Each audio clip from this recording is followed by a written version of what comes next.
So now, have we seen, ensemble into play anywhere? Okay. So one particular example can be taken from this popular game show, Kaun Banega Crorepati. Probably this audience poll is not anymore present as a lifeline in the game. I'm not too sure, but this was a very famous lifeline at one point of time. So what would happen that if the participant cannot answer, he can ask the audience, and there are four options, right? A, B, C, D, four options. So it's kind of a multiple choice, as you can see here. And you take a poll that which option is more popular among the audience. And it turned out that more often than not, the one that was suggested by the audience as the majority one, okay, was indeed the correct answer. And what is the underlying philosophy of this? Were they the expert of this? No. So it turns out that there is something called as a crowd intelligence. Okay, and crowd intelligence is one of the basic points of ensembling.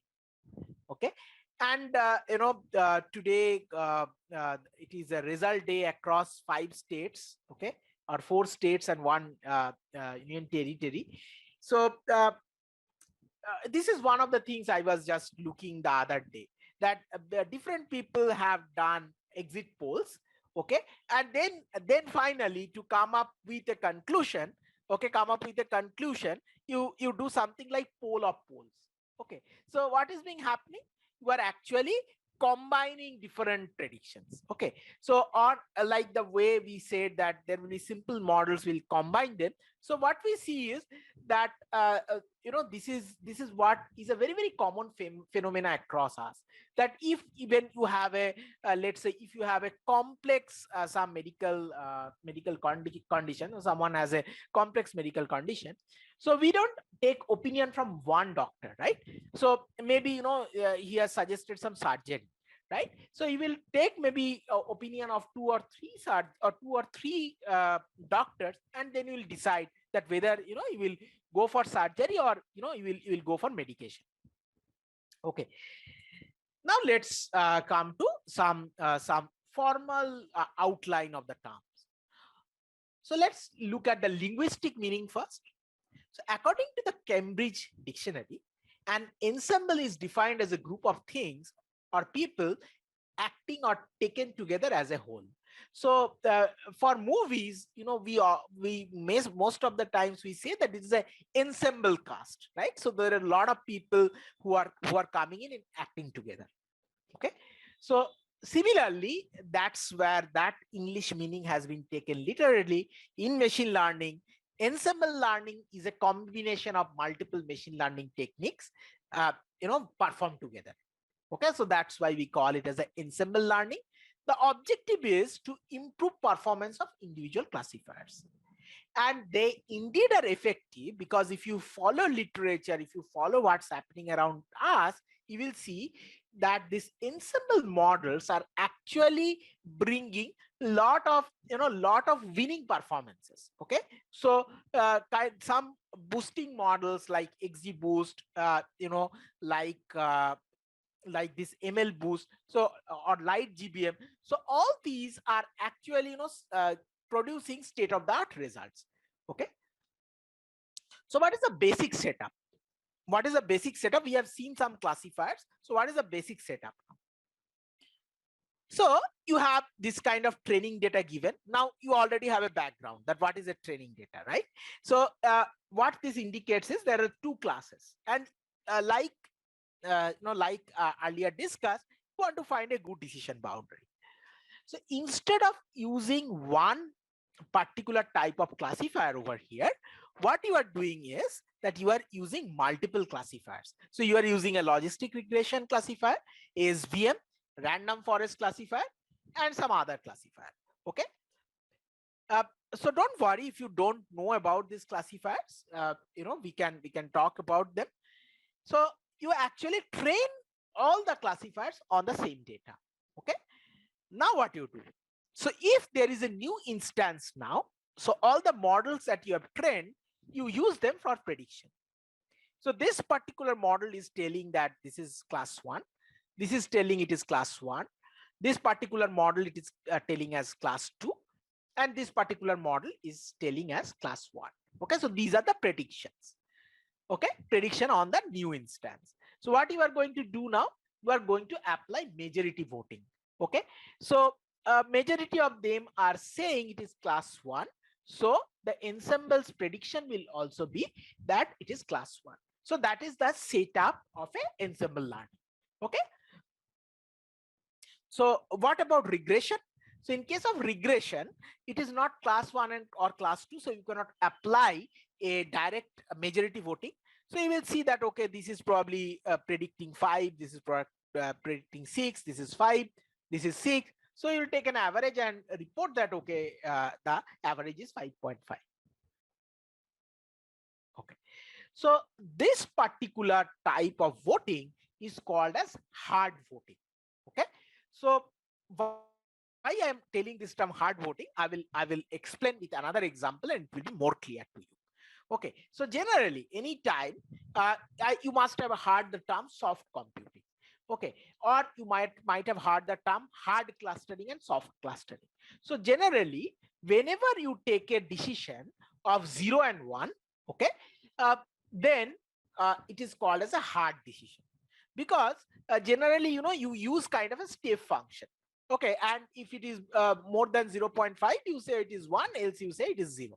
So often, and as a result, what you do is, what happens is that you end up differentiating 0.49 and 0.51 by a lot of margin, because one becomes 0, another becomes 1, right? So this is called as hard voting, and or hard decisions or hard clustering when you are dealing with zeros and 1. But if you take the actual values, then you call it as a soft voting technique or soft techniques. We'll come to that in a short while. Now, what is the underlying understanding? The underlying understanding is that, let's say this is your decision space. Okay, this is your decision space and you have 3 classifiers. So let's say this is classifier 1. Okay, this is classifier 2 and this is classifier 3. Okay, and this is not actually classifier 1, classifier 2, classifier 3. These are, so this is the entire decision region, and these are the regions where classifier 1 goes wrong. This is the region where classifier 2 goes wrong, and this is the region where classifier 3 goes wrong.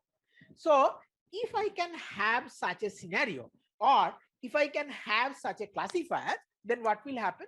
That when C3 is wrong, C1 and C2 are correct, because C1 and C2 are incorrect only in this region. Okay. Similarly, when C2 is incorrect, C1 and C3 are right. Similarly, when C1 is incorrect, C2 and C3 are right. So majority of them are always right.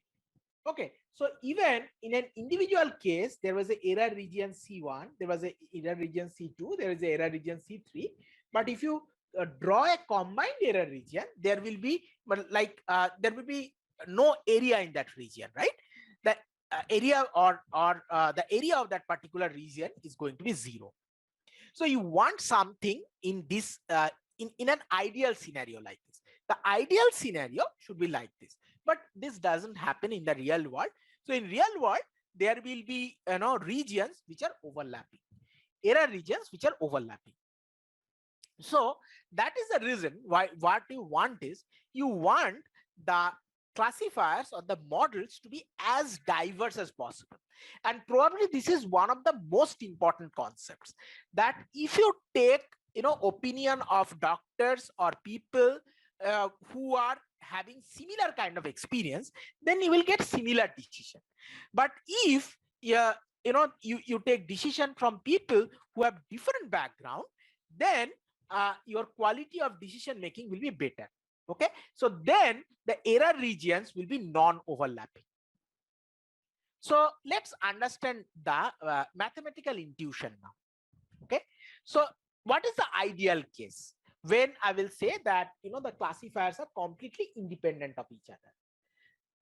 When I say that the classifiers are completely independent of each other, then I can assume that when I say that what is the probability that both of them are wrong. So do you remember anything about finding out probability of a joint probability of A and B? What is the probability of AB? Okay, which you can think also as a joint probability. The probability of AB, if it is an independent event, is given as probability of A multiplied by probability of B. Okay, if it is independent. So let's take a simple scenario where I have a classifier, which has maybe a classification accuracy of 70%. And I am going to take three classifiers which are independent of each other, and their classification accuracy is 70%, and I'm going to ensemble them. So I'm trying to convince you that if I use three of them, indeed my classification accuracy will improve from 70%. So there are four cases that you can think of. The first case is all of them are correct. So what is the probability of them? As I said that they are independent, the probability will be 0.7 into 0.7 into 0.7, which comes to be 0.3429.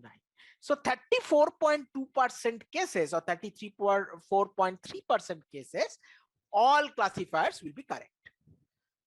The second case is two are correct. Okay, and it can be any two. So there, in this case, there are actually three sub cases.